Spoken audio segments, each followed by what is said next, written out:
Hello guys, আসসালামু আলাইকুম। সবাই কেমন আছেন? আমরা চলে আসছি চট্টগ্রাম পতেঙ্গা সিভিক্স। এখানে এসে দেখি গরুর লড়াই চলতেছে। তা আমি আমার ভাই সবাই মিলে চলে গেলাম গরুর লড়াই দেখতে। তো এখানে এত পরিমাণের মানুষ, এটা বলার বাইরে। আমরা ভাবতেও পারিনি এত মানুষ ওখানে থাকবে। তো দেখেন এখানে গরুর লড়াই চলতেছে।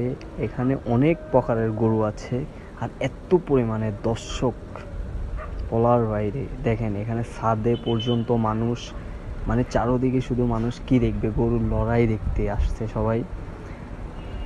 আর গাইস, যদি বিশ্বাস করেন এখানে এত পরিমাণের গরম ছিল, আমরা টিকিয়ে থাকার মতন না। তার মাঝেও আমরা অনেকক্ষণ ছিলাম। আর যে গরুটা এখন বর্তমানে দেখতে পাচ্ছেন, এটাই আজকের উইনার। আর ভাই, যদি বিশ্বাস করেন এই গরুটা এত পরিমাণে জিদি, আমাদেরকে তো 4-5 বার ওটা দৌড়ানি দিছিল ভাই, বুঝতে পারেন। আর এত পরিমাণে এখানে দুলা বলার